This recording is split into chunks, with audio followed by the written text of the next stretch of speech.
Hello, faith friends. It's June 16, and thanks for tuning in to this House to House. Today's reading from John 3 was about Nicodemus, one of my favorite characters in the Bible, and I'm kind of reminiscing just a little bit. I preached on John 3, on this story of Nicodemus, as my very first sermon when I arrived in Sacramento at Faith Press. And I'm out here on the Greenbelt. That day was the first day that I had walked through the Greenbelt. I got to walk to church. I was staying with Paul and Betty Keller, and it was just such a gift to get up early in the morning and walk through the Greenbelt to church and to think about where God had led me over the months that preceded up to that point.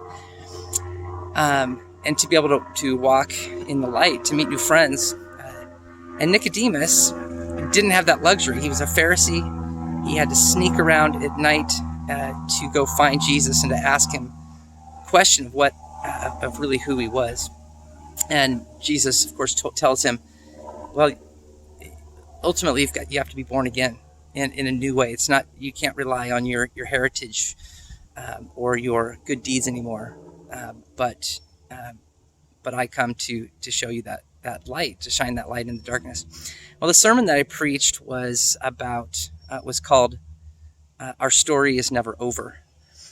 And essentially, as long as we're living on this earth, the point being, we have work to do.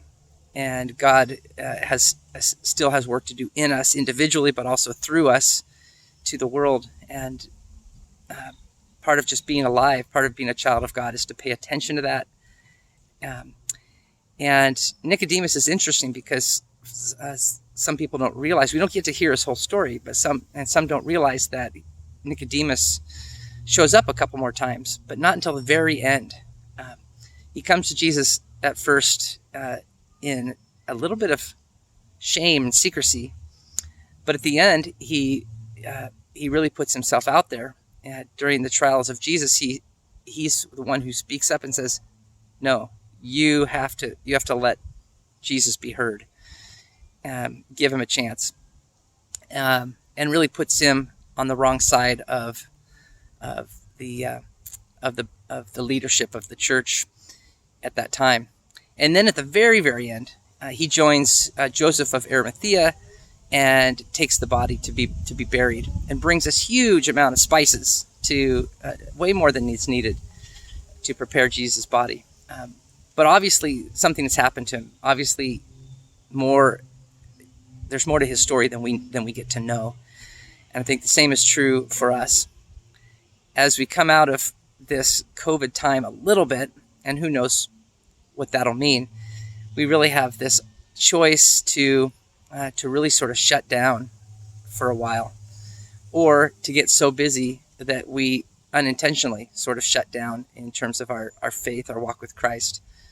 And I just want to encourage us to stay open to what God is going to do in our lives, to pay attention, to realize that our story is not over, as Nicodemus apparently did, and it led him to some fantastic, risky, but life-giving places as he got to know who Jesus was, and maybe one of many disciples beyond the 12 that sort of followed him around and got to know the spirit of who he was. I hope that's an encouragement for the day. The encouragement is to be reminded that we have opportunities every day, that God walks with us, that we can choose to stay open to what God is doing in us and through us. And I hope that you will find just a glimpse of that, or hear God's voice in some way today. Have a great week. It's going to get hotter. Pray that you are well and find some good rest in these hotter days. Thanks for tuning in. Bye-bye.